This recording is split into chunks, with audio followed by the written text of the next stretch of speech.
ഈ ഫയലുകൾ എടുക്കാൻ പോയത്. എന്നിട്ട് എവിടെ? പുറത്തെങ്ങാനും ഉണ്ടോന്ന് പോയി നോക്ക്.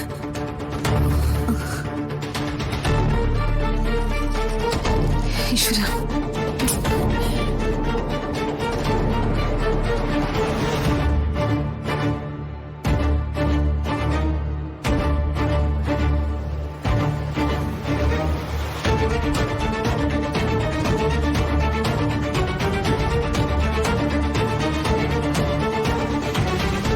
അതെ, കളക്ടറുടെ ചേച്ചി കണ്ടായിരുന്നോ? ഇല്ല, ഞാൻ കണ്ടില്ല.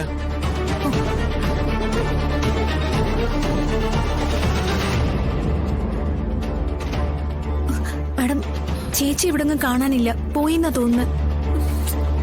ഈശ്വര, ഇനി ചേച്ചി എവിടെ പോയി തിരക്കാനാ? എന്തിനും മടിക്കാത്തൊരു മാനസികാവസ്ഥയല്ല ചേച്ചി.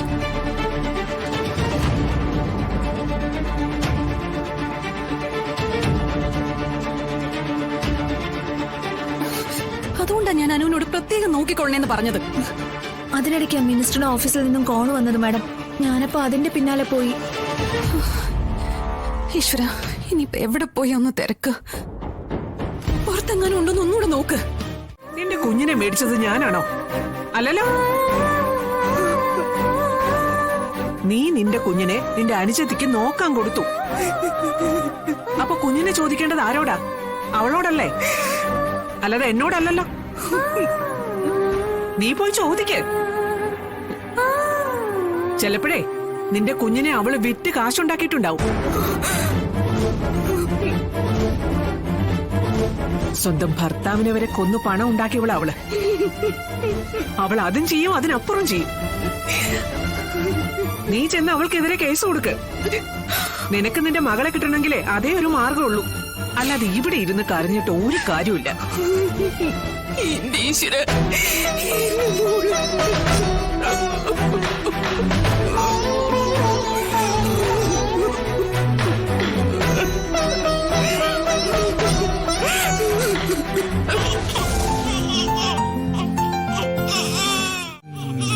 എന്തൊക്കെ മൂർത്തി കിടന്ന് കാണിക്കുന്നേ? അതെ, മോളെ ചിരിപ്പിക്കാനുള്ള ട്രിക്കുകളാ.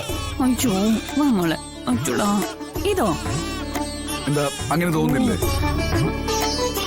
ഈ കിടന്ന് കാണിക്കുന്ന കണ്ടാലേ മോള് പേടിക്കും. കുട്ടികളെ തഞ്ചത്തിലാക്കാൻ ചില വഴികളൊക്കെ ഉണ്ട്. അത് അമ്മമാർക്ക് മാത്രമേ അറിയൂ. എന്നാ ഒന്ന് കാണിച്ചേ. ഉപകാരപ്പെടുമെങ്കിൽ മനസ്സിൽ സേവ് ചെയ്ത് വെക്കാലോ. വേറെ ഒന്നും വേണ്ട, സ്നേഹം കൊടുത്താ മതി.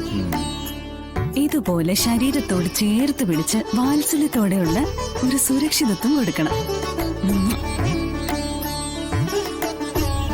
എന്റെ ഒപ്പം എന്റെ അമ്മ ഉണ്ടെന്നുള്ള ഒരു ഉറപ്പ് കിട്ടണം. ഉറക്കിക്കിടത്തിയിട്ട് നമ്മൾ എഴുന്നേറ്റ് പോകുമ്പോ ചില കുട്ടികൾ കൈകൊണ്ട് തപ്പി നോക്കാറുണ്ട്. അമ്മ കൂടെ ഉണ്ടോ എന്നുള്ള അവരുടെ കുഞ്ഞു ശ്രദ്ധയാത്. അവരുടെ സമീപത്ത് നമ്മൾ ഇല്ലെന്നറിഞ്ഞ അവർ കരയും. അതിന് നമ്മൾ ഒരു തലയിണ അടുത്ത് വെച്ച് ഒരു പരിധി വരെ അതും പരിഹരിക്കണം. ഓ, എന്റെ അരുണേ, ഞാൻ ഈ കാണുന്ന ബുക്കുകളൊക്കെ മറിച്ച് നോക്കിയിട്ടും ഇമ്മാതിരി അറിവുകളൊന്നും എനിക്ക് കിട്ടിയിട്ടില്ലല്ലോ.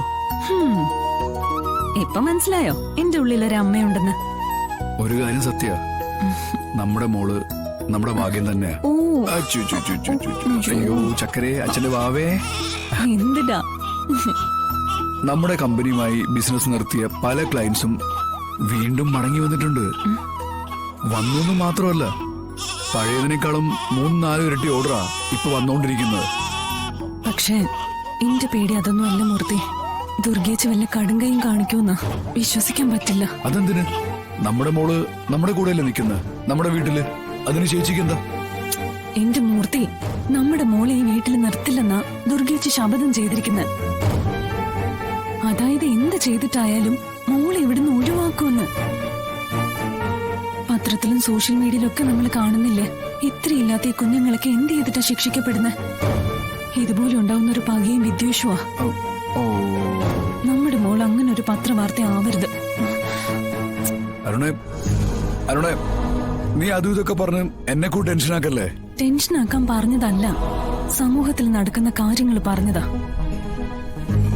മുൻകരുതൽ എടുക്കാൻ വേണ്ടി പറഞ്ഞെന്ന് കൂട്ടിയാ മതി. ഇതിനിപ്പോ താനെന്ത് മുൻകരുതലാ ഉദ്ദേശിക്കുന്നത്? നമ്മള് രണ്ടുപേരും ഓഫീസിൽ പോയാ പിന്നെ ഇപ്പൊ ഇവിടെ അച്ഛനും അമ്മയും മാത്രമല്ലേ ഉള്ളൂ. മോൾ ഒരിക്കലും അവർക്കിടയിൽ സുരക്ഷിതയല്ല. പിന്നെ എന്താ നമ്മൾ ചെയ്യേണ്ടത്? നമ്മുടെ മോളെ നമുക്ക് ഓഫീസിലേക്ക് കൊണ്ടുപോവാം. എന്റെ കൂടെ നിക്കട്ടെ. മോളെ കാണണമെന്ന് തോന്നിയാ മൂർത്തിക്ക് അവിടേക്ക് വരാമല്ലോ. അത് കൊള്ളാം. മോളെ നമുക്ക് ഇടയ്ക്കിടെ കാണുകയും ചെയ്യാം. സംഭവം സേഫ് ആവുകയും ചെയ്യും. ചുമ്മാതല്ല അരുണ വക്കീലിന് അരുണയുടെ ബുദ്ധി അല്ല എന്ന് പറയുന്നത് അല്ലേ? ഇത് പെൺബുദ്ധിയാ, ഒരിക്കലും പിൻബുദ്ധി ആവില്ല. അല്ലേ മോൾ? ഞങ്ങളെ പറഞ്ഞപ്പോ തന്നെ കുളിച്ച് റെഡിയായി നിക്ക. അങ്കിൾ എന്താ ലേറ്റായേ? ഒന്ന് രണ്ട് പേരെ കാണാനുണ്ടായിരുന്നു മക്കളെ. ശിവേട്ടൻ പറഞ്ഞപ്പോ മുതലുള്ള ഒരുക്ക. അല്ല, എവിടേക്കാ നമുക്ക് പോകേണ്ടത്? നമുക്ക് മൊത്തത്തിലൊന്ന് കറങ്ങാന്നേ. അങ്കിള് ജീപ്പ് കൊണ്ടുവരാത്ത എന്താ? ജീപ്പായിരുന്നു രസം. നമുക്ക് നമ്മുടെ ബൈക്കിൽ പോവാം. അത് ജീപ്പിനേക്കാൾ നല്ല വൈബാ. അല്ല, ചന്ദ്രൻ പ്രകാശം വന്നില്ലേ? രണ്ടുപേരും നല്ല കറക്കമായിരിക്കും. ഇനിയിപ്പൊ മധുരയ്ക്ക് പോയാ ഇവിടെ ഇങ്ങനെ നടക്കാൻ പറ്റില്ലല്ലോ. എന്നാ പിന്നെ നമുക്ക് പോയാലോ? എവിടേക്കാ നമുക്ക് ആദ്യം പോകേണ്ടത്? പാർക്കിലോ ബീച്ചിലോ? അതെല്ലാം അങ്കിളിന് വിട്ടു തന്നിരിക്കുന്നു. Your choice. പിന്നെ ഒരു ഐസ്ക്രീം പാർലറിൽ കയറണം. അവിടെ ഞങ്ങളുടെ ചോയ്സ് ആയിരിക്കും. എന്നാ പിന്നെ നമുക്ക് പോവാം.